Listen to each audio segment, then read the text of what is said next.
This is the Thoughtful Travel Podcast. I'm your host, Amanda Kendall of the notaballerina.com travel blog. Every episode I'll share travel tales from several fellow travel lovers, and together we hope to entertain and inspire you, remind you of some of your own great travel experiences, and encourage you to hit the road again soon.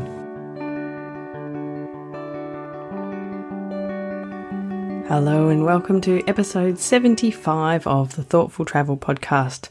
Today's episode is all about travels in nature.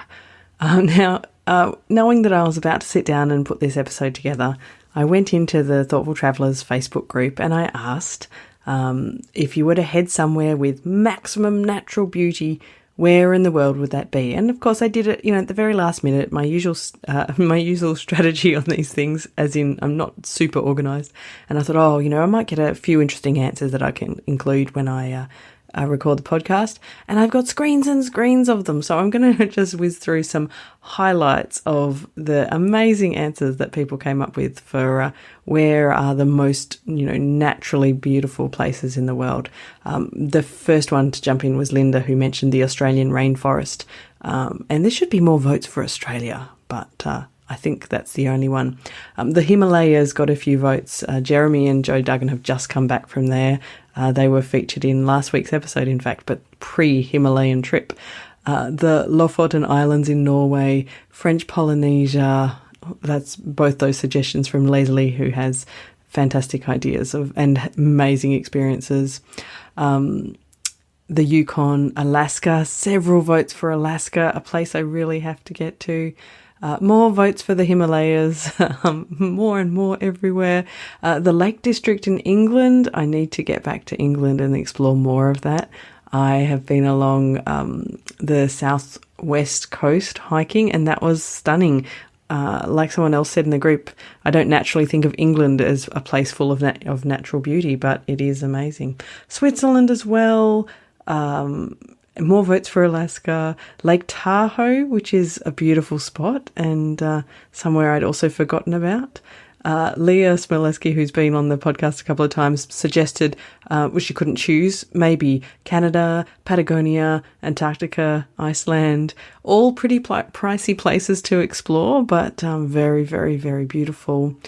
Penny Windsor, who's been on before, mentioned Slovenia. And I love Slovenia, and Wales, which we have chatted about as well before. Canadian Rockies, Switzerland, Lake Como from Di, who also mentioned Margaret River. There is another Aussie beautiful place. Is this list just making you feel like there's too many places in the world that we want to get to?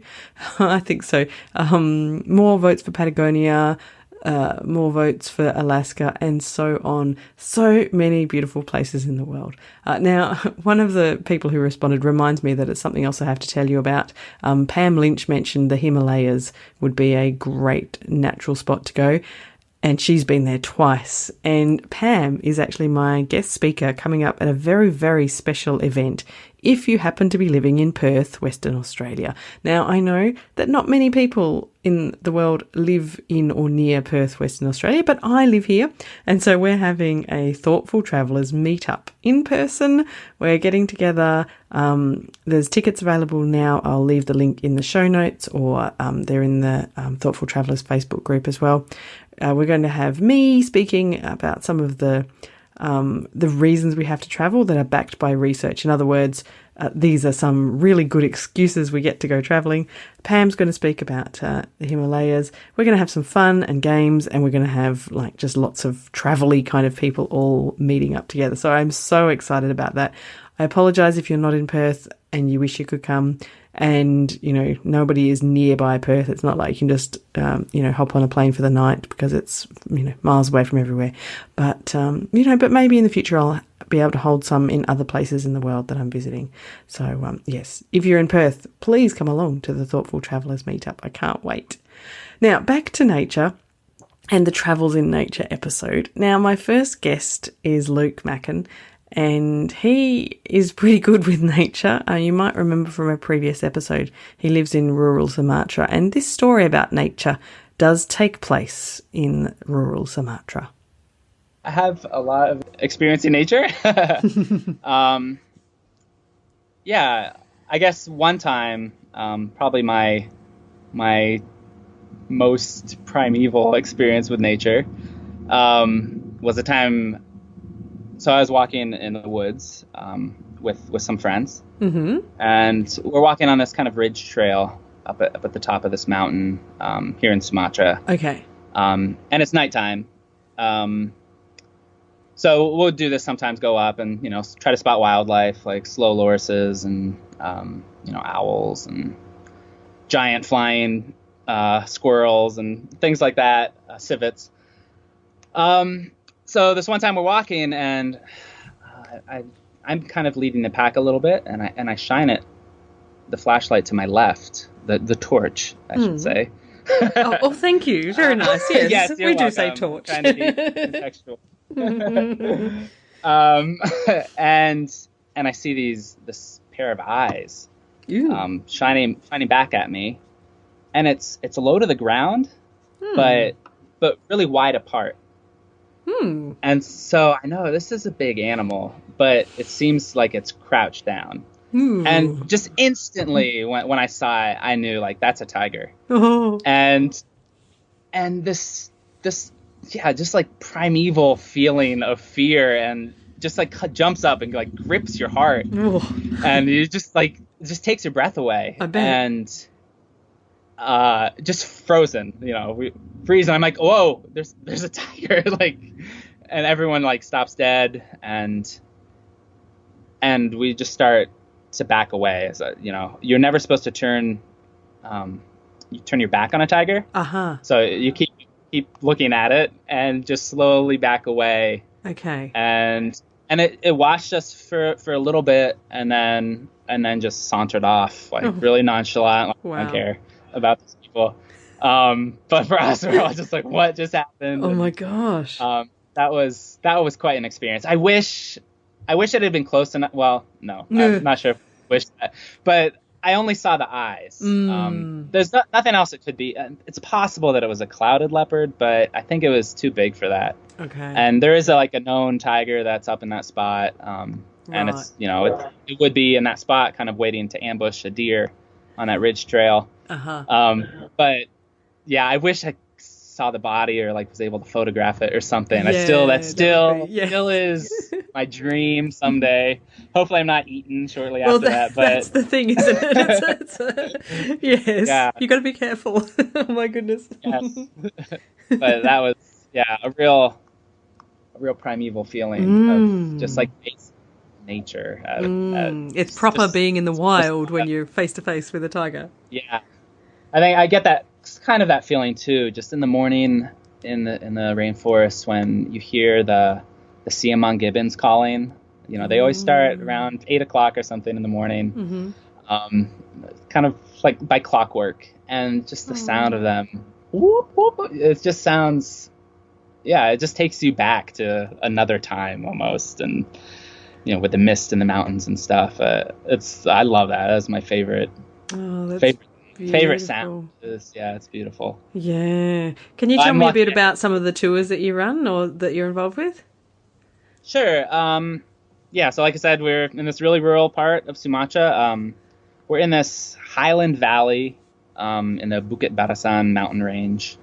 So the valley is completely surrounded by mountains. Obviously, it's a valley, but the mountains are part of the Kerinci Seblat National Park. So it's really a unique place. There's this population in the valley, some small villages and towns and stuff.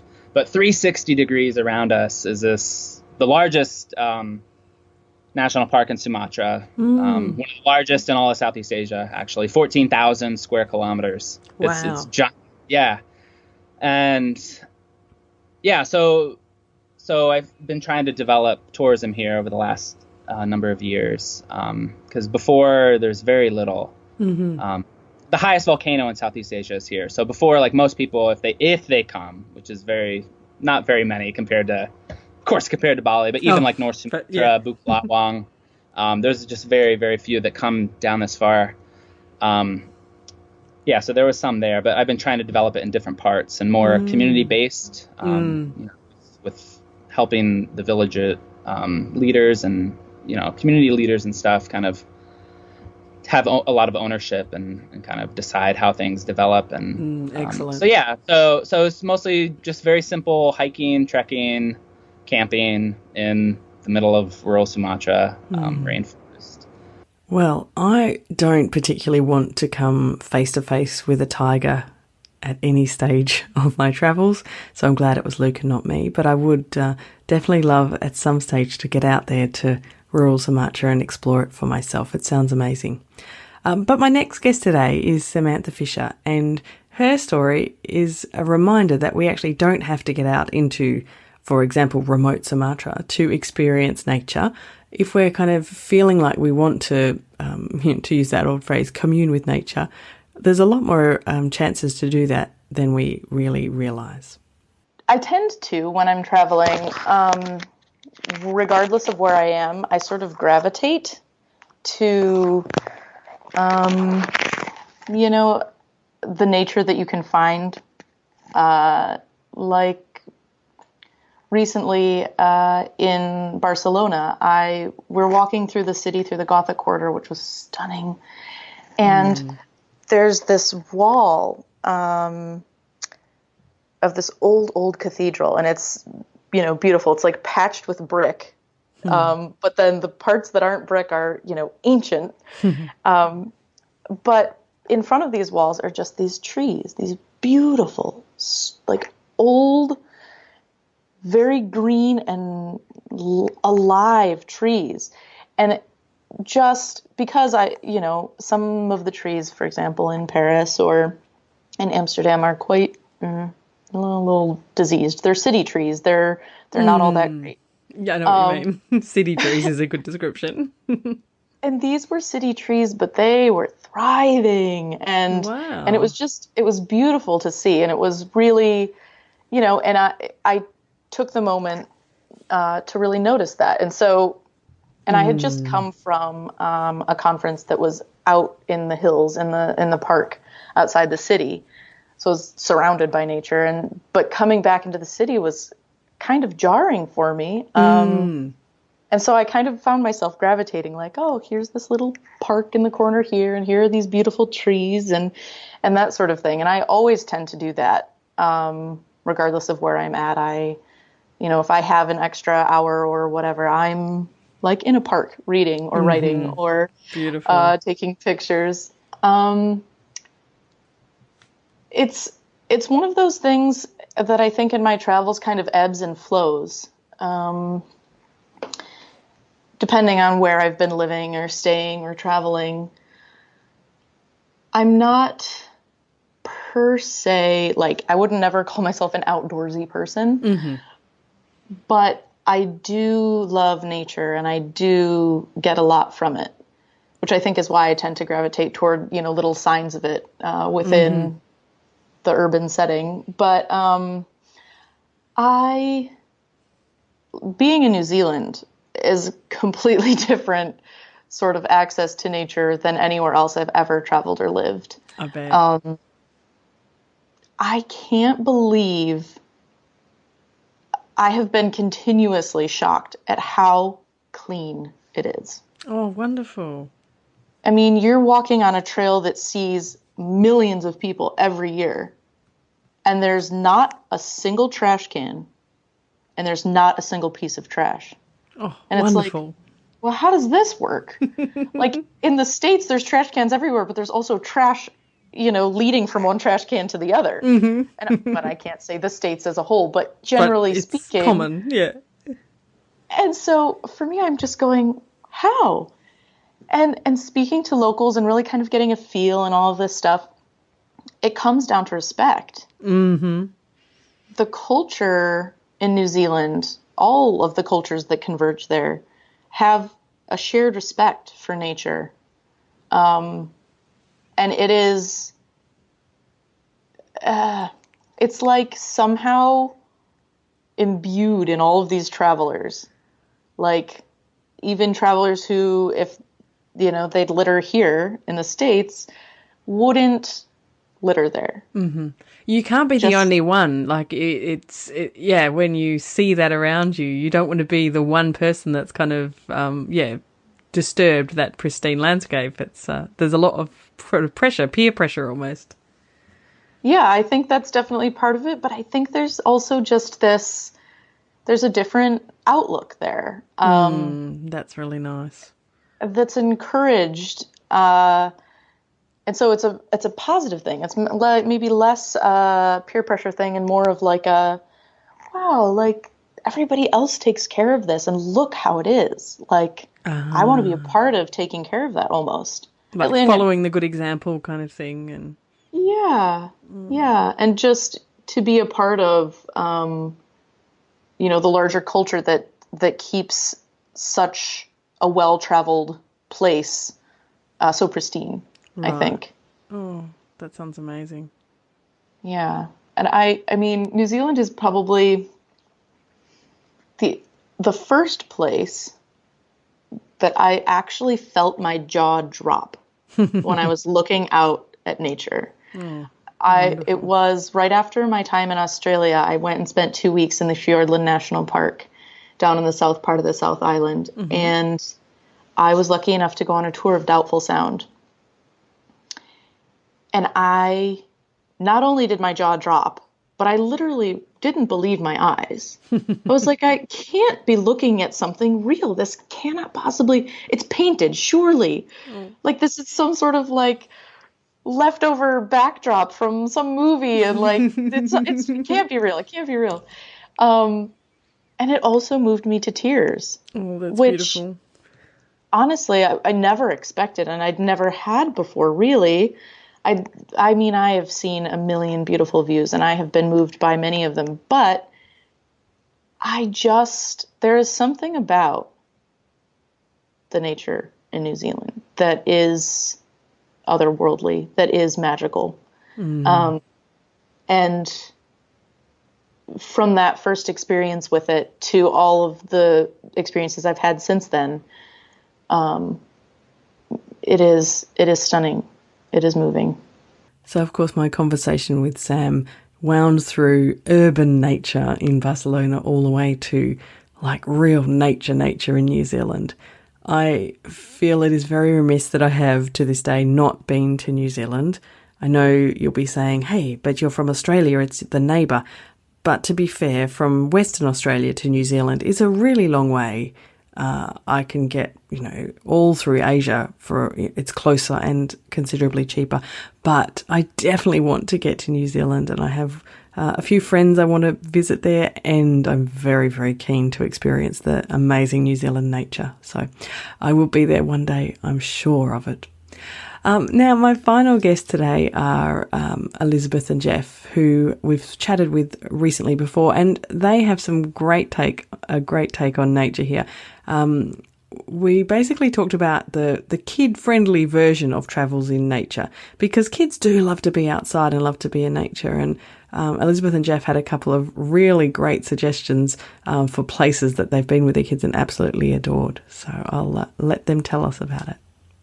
For as much as we travel in cities, I think we're most at home kind of in nature and out in the woods or wherever we are. But we took a trip to Scotland that I think really highlighted this. Yeah, Scotland was perfect because we were driving around rural Scotland. We had flown into Edinburgh and spent a few nights there, but then we got in the car and decided that we were just going to go see all the beautiful things in Scotland. And with that as the inspiration, we headed off. We found some amazing castles and lochs. And I think my favorite part was the Cairngorms National Park. They're mountainous area in the Scottish Highlands, and you can feed reindeer there. You can walk 15 minutes along a path with a guide to a paddock where they have, I would say, 90 reindeer. Yeah, I think it depends on the time of year, because sometimes they have the males, sometimes they have the females. And then you get lichen and moss out of the bag. And you just feed them. And they just come up and eat out of your hand. The children loved that. And the guides that are with you know them all by name. And they tell you everything about them. And it was amazing. Experiencing the animal almost in their habitat, feeding them, while the guide is pointing things out on their body and their patterns and habits was just phenomenal. And on this trip to Scotland, we did some other hiking to see train routes, and then went to the Isle of Skye. Very lush, beautiful waterfalls. Yeah, we did these like fairy glen hikes, they call them, with these kind of mini hills and old brick walls from communities that have gone, but now they're all, there's moss growing everywhere.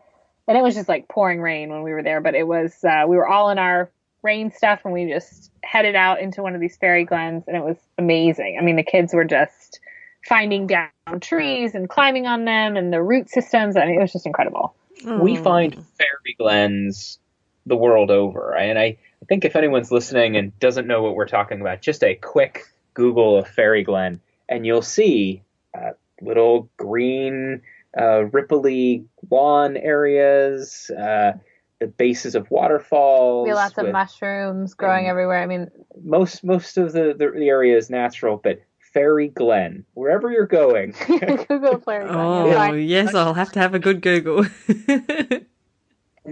It's one of those things that you can see with small children, and then the children lead the activity. Right, you perfect. arrive at a Fairy Glen, and they're immediately in a dreamscape. They are running around and chasing each other, playing some game, and the parents are really just there watching this from the outside. It's so neat to be in a Fairy Glen with children. We had a kind of a similar experience in Switzerland again. We went on this gnome hike. Is that what you would call it? Well, gnome, kabouter, troll, whatever the culture you're from.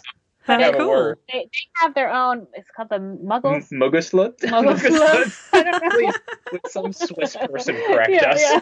It's, they've actually built these little playscapes on this hike through the mountain. Oh, and gorgeous. So for us, it was like this perfect, we wanted to do some hiking, but how do you get the kids kind of charged up for a longer hike? Well, this was, you follow this little storybook, and at each place there's an activity for the kids to do. And one, they're gathering pine cones and sending them down this trough. You run into little houses where the gnomes, I guess, have left, but their laundry is still there and they need you to hang it out. And all scattered between is your kind of typical Switzerland hiking, cows with bells. There's a cheese store on the, like, we stopped and we bought cheese. At lunchtime. At lunchtime. Oh, pretty stereotypical. Yeah, so I think we've been able to find, I mean, anytime our trip involves outdoor stuff, we know it's going to be good with the kids because, like Jeff said, they're so at home and they can take over leading and us just being part of their world and getting to see the area that we're in. So after I chatted with Elizabeth and Jeff, I went off to look into some of these suggestions they'd made, and the fairy glens in Scotland and in Switzerland, these Muggerstutz trails are amazing. It's like nature, but built with cool extra little, details for kids and stories to follow. It sounds gorgeous, and I will check some out next time I am in Europe. I wonder if they're outside Europe. I didn't find any evidence of that, but I'll leave a couple of links in the show notes to some of the places they suggested. So that is all we have to say for today about travels in nature. I think that it probably goes without saying that everyone feels refreshed and somewhat invigorated, or to varying extents when you get out into nature. I know some people, are real city people, and I love a good city, but it is amazing to get out and see amazing scenery or come face to face with wildlife. Or maybe that's not so amazing, that's scary, right? It depends. I'm still a little bit concerned by Luke's encounter with the tiger.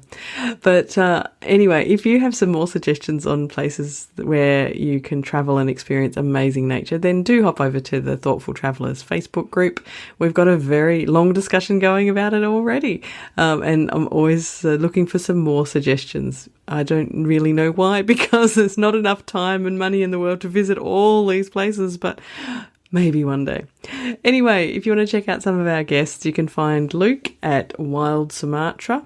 You can find Sam at High Hopes Travel, and at the moment she's really most active on Instagram.